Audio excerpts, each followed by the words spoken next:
A story you'll definitely want to hear to the very end. I'm not writing this for forgiveness.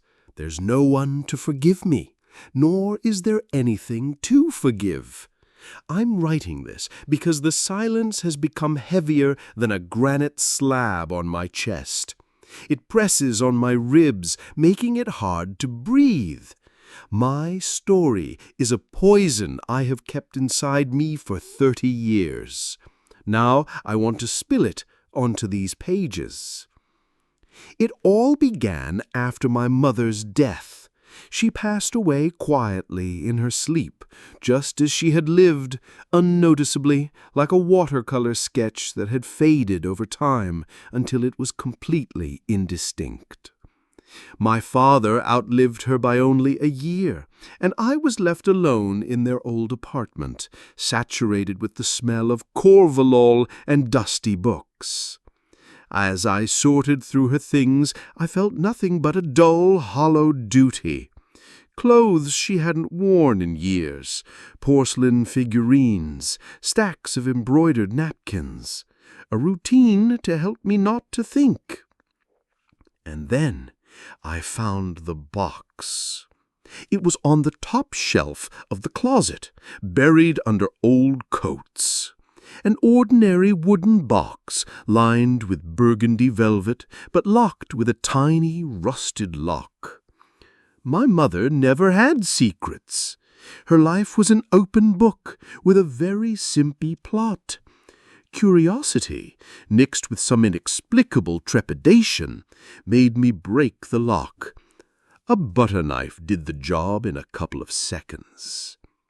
Inside there was no jewelry or memorable postcards. There was a stack of photographs tied with a faded ribbon and a thin cloth-bound notebook. A diary. I untied the ribbon. Unfamiliar faces looked back at me. There was my mother, Anna, but younger than in any photo I had ever seen. She was embracing a man whom I barely recognized as my father. He had thick, dark hair and a bold, almost predatory smile. But next to them stood another woman, strikingly similar to my mother. The same face shape, the same eyes, the same shy smile. But it wasn't her. It was as if someone had taken an original and made a slightly blurry, slightly distorted copy. On the back of the photograph, written in pencil, were the words, Elena, Piotr, and me, summer of '78. Elena! I had never heard that name before. With trembling hands, I opened the diary. The handwriting wasn't my mother's. It was nervous, tiny, with sharp angles, and the very first line made my blood cold. September 12. He was watching me again at dinner tonight. Not the way a husband looks at his wife, but like a scientist studying a specimen. There's a coldness and an evaluation in his eyes. He said I've become absent-minded. He said I'm not measuring up. I asked, measuring up to what? He just smiled and replied, to the ideal. Sometimes I think I'm living with a monster. I flipped through the pages, and a suffocating nightmare washed over me with each one. This was Alina's diary, the woman from the photograph, and she had been married to my father. She wrote about his oddities, about his work at a classified research institute, about his obsession with creating the perfect copy.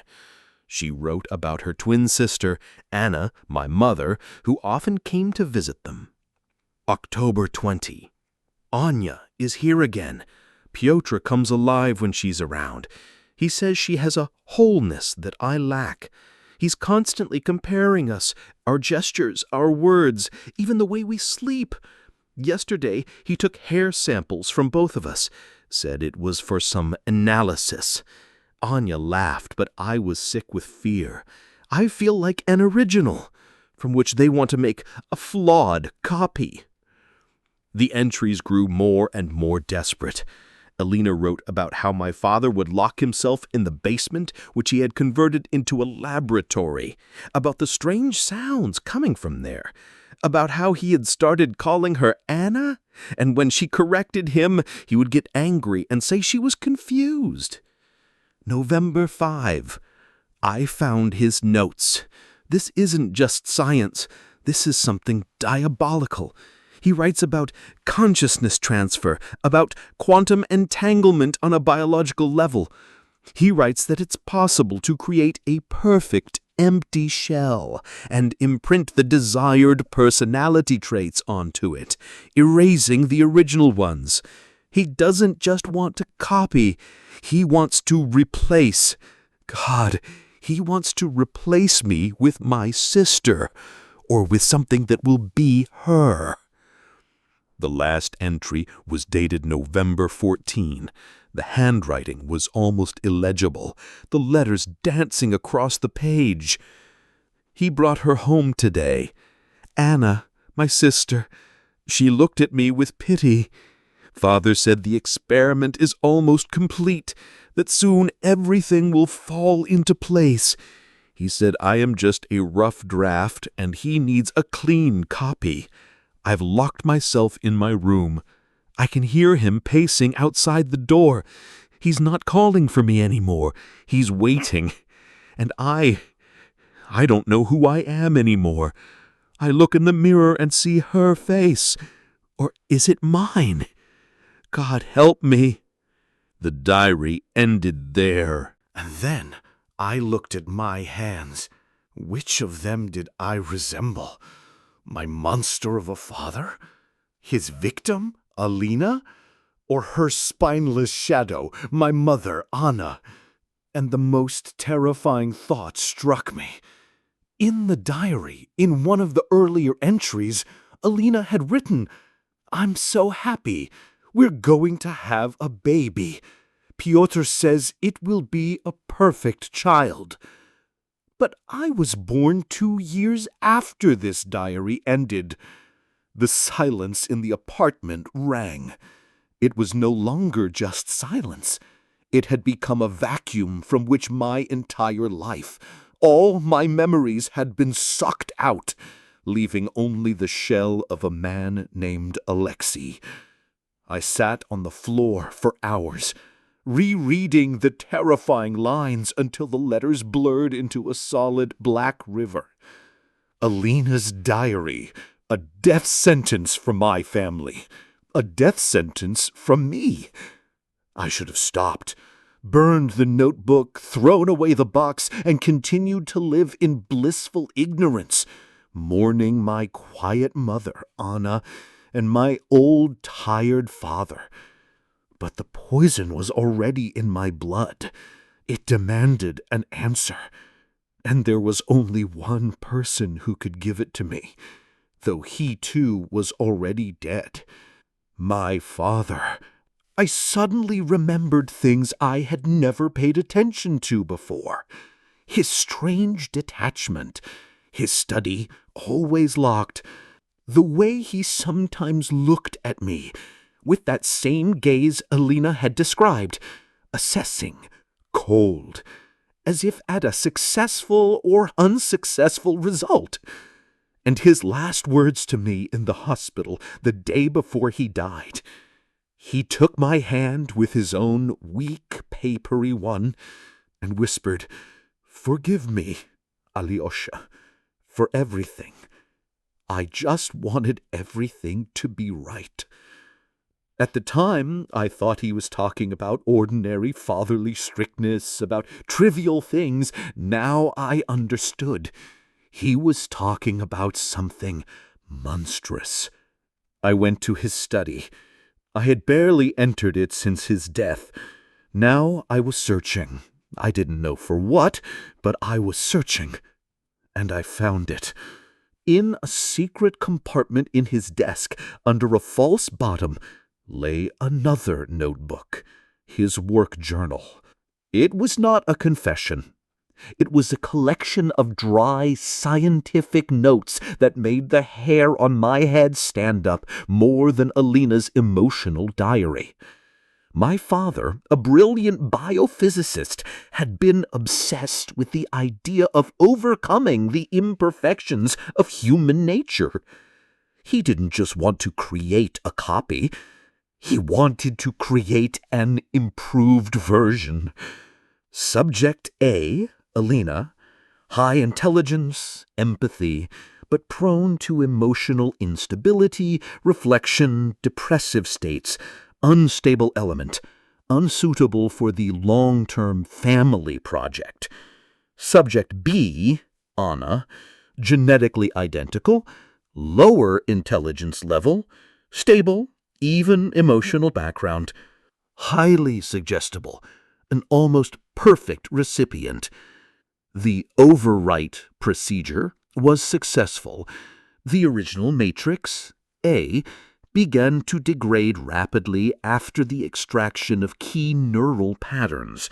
Complete personality fade was recorded after 72 hours. The physical shell was disposed of. The new matrix, B, is fully integrated. Memory has been corrected. She believes she is Alina, but behaves like Anna. Over time, the name confusion will disappear, and only the desired personality will remain. She will be a perfect wife and mother. I read and choked for air. Disposed of. He didn't kill her. He erased her, like deleting an unnecessary file. And the body? I didn't want to think about it. My quiet, submissive mother was the result of this nightmare. She wasn't even a complete Anna. She was a construct assembled from the traits of two sisters, built upon the body of one of them. But the most horrifying part was yet to come. I turned a few pages, and my own name struck my eyes. Project Air. The initial fetus, conceived by Alina, showed genetic markers similar to the mother's on a prenatal screening.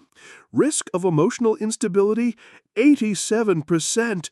Unacceptable. The project had to be terminated at an early stage. Alina never found out. This became the trigger for her final degradation. My hands went numb. That child she had written about with such hope was gone, even before her own erasure. New cycle. Artificial insemination using modified genetic material. Subject B. The Anna matrix successfully carried the fetus to term. Subject Alexei. Development according to plan. Signs of heightened reflection were observed in childhood, but timely behavioral and pharmacological correction yielded results. The subject grew up stable, predictable, successful. My greatest work. I dropped the notebook. This was a confession, not mine, my creator's.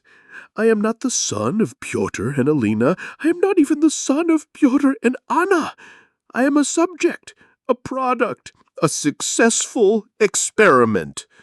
My life, my thoughts, my feelings, my calmness, my career as a programmer, my loneliness, none of it is mine. It is all the result of correction, pre-designed parameters. I went to the mirror and looked at my reflection. Whose eyes were looking back at me? Whose lips are these? Whose hands just held the proof that I do not exist? All my life I felt a little off, as if I were watching my life from the outside. I thought it was just a personality trait. Now I know the truth. There is nothing real in me. I am an empty shell, just like the woman I called my mother. My version just happened to be more successful, more right. And here it is, my poison, my secret. I am not human. I am someone's best work. And I don't know what's more terrifying, living with this knowledge or realizing that the one who created me considered it an act of supreme love and care. He wasn't trying to create a monster. He was trying to create happiness. And perhaps the most horrifying thing in this story is that, in a way, he succeeded. If you like the story, subscribe to the channel for more gripping stories.